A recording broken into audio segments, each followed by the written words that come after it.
કે 16 વર્ષનો દીકરો થાય એટલે મા બાપ અમેરિકાની અંદર કે યુરોપની અંદર કે ધોળિયાઓ એને સ્વીટ 16 ની પાર્ટી આપી દે.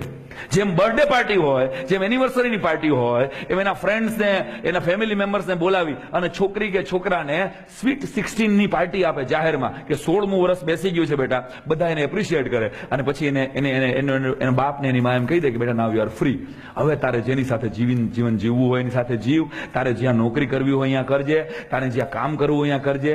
હવે તારે આ ઘરમાં રહેવું હશે તો તારે લાઇટ બિલ શેર કરવું પડશે, તારે દૂધના પૈસા આપવા પડશે, તારે ઘરના રેન્ટમાં શેરિંગ કરવું પડશે. અને સાહેબ ઈ છોકરી કે છોકરો હાર્ડલી 1 વર્ષ માંડ, એક લગભગ તો 14 વર્ષે સેટ થઈ ગયો હોય કે ક્યાંક નોકરી કરતો હોય એટલે બિલ ગેટ્સ નો છોકરો હોય, છાપા નાખવા જાય સવારમાં 2 કલાકનું કામ કરે. અને મારા ને તમારા બાપા બિલ ગેટ્સ નથી ને? યસ ઓર નો? પણ સાહેબ નાનકડું કામ કરવામાં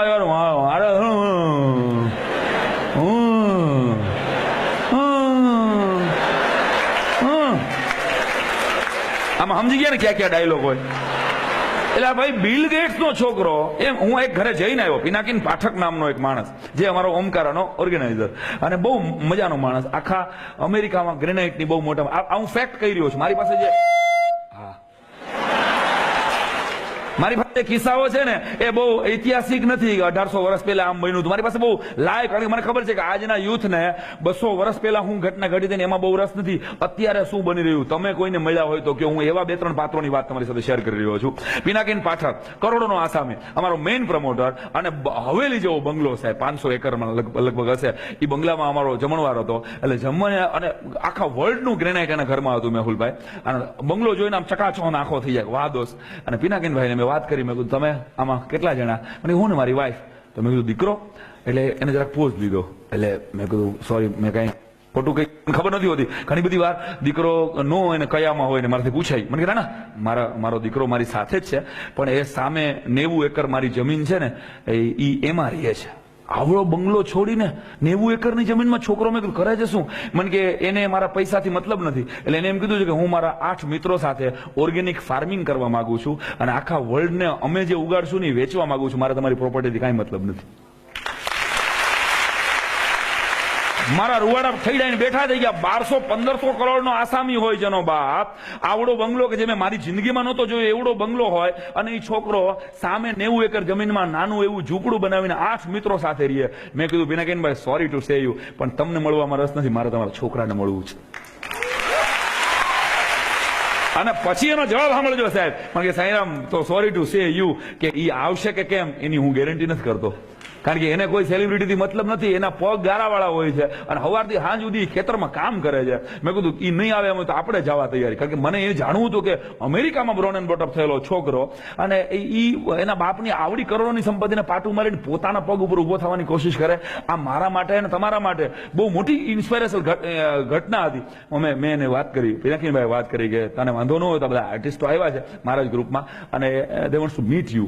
એટલે ઓલો કે ઓકે ડેડી હું આવું છું. આવ્યો છોકરો, આપણે જે મજૂરો પહેરે ને કડિયા કામ પહેરે, ખબર આવડા ચામડાવાળા બૂટ, એટલે એવડા બૂટ પહેરેલા, અને મોઢું એને થોડુંક ધોયેલું, હાથ બાથ થોડા આમ આપણે ખબર પડે કે ગારામાંથી આવ્યો હશે.